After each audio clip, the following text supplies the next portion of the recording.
इस वक्त की बड़ी खबर आपको बता दें, राहुल गांधी ने कल सरकार पर हल्ला बोला और सुषमा स्वराज पर आपराधिक आरोप की बात कही, लेकिन बीजेपी को उनका आपराधिक शब्द खटक गया।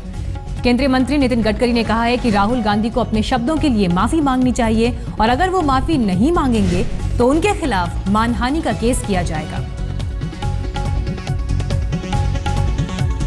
तो आपको बता दें, कल राहुल गांधी ने सीधे सुषमा स्वराज पर बड़ा हमला बोला और उन्होंने कहा कि उनके ऊपर आपराधिक मामला बनता है, आपराधिक आरोप उन पर लगाए।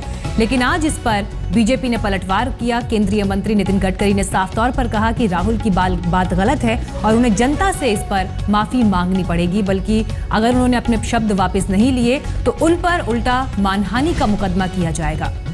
सुषमा स्वराज देश की विदेश मंत्री हैं और इस तरह के आरोप उनकी छवि पर नहीं लगाए जा सकते।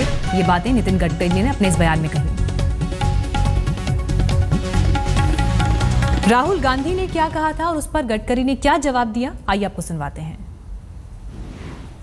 सुषमा जी ने एक क्रिमिनल एक्ट किया है, क्रिमिनल एक्ट भगोड़ा है, उसको साइन करके दिया है। वहां के हाई कमिश्नर को मालूम भी नहीं, हिंदुस्तान की सरकार को मालूम भी नहीं, उनके परिवार का बिजनेस है इनके साथ। तो ये हम सवाल उठा रहे हैं, मोदी जी को रिस्पॉन्स देना है। सुषमा जी हमारे देश की विदेश मंत्री है और पूरे दुनिया में देश को आगे ले जाने के लिए अनेक देशों के साथ अनेक विषयों पर चर्चा करके देश का नेतृत्व कर रही है। उन्होंने कोई गलत काम नहीं किया है, ना संविधान के खिलाफ कोई निर्णय किया है, ना कोई करप्शन की एक्टिविटी की है, ना कोई भ्रष्टाचार किया है और ना किसी प्रकार का गैर कानूनी काम किया है। कांग्रेस पार्टी जो है वो फिटी हुई पार्टी है।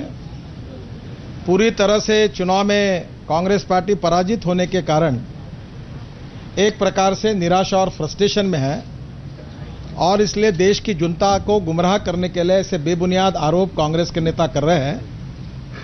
राहुल गांधी जी ने इस प्रकार की बात करना, जो उनके बारे में कहा जा रहा था कि वो बचकाना पॉलिटिक्स कर रहे हैं, इमैच्योर्ड है, इसी बात का द्योतक है। राहुल गांधी जी ने एक प्रकार से देश के विदेश मंत्री को इस प्रकार से अपमानित करके देश का अपमान किया है और उन्हें देश की जनता की माफ़ी मांगनी चाहिए और इस प्रकार की बातें करना उनको शोभा नहीं देता। अगर ऐसी बातें होती रहेगी तो दुर्भाग्यवश उनके खिलाफ भी क्रिमिनल डिफेमेशन की सूट डालकर इनके ऊपर कार्रवाई करनी होगी। मुझे ऐसा लगता है कि राहुल गांधी तुरंत माफ़ी मांगे और अपने शब्दों को वापस ले, अन्यथा उनके ऊपर भी हमको सोचना पड़ेगा कि क्या कठोर कार्रवाई उसके ऊपर करनी चाहिए।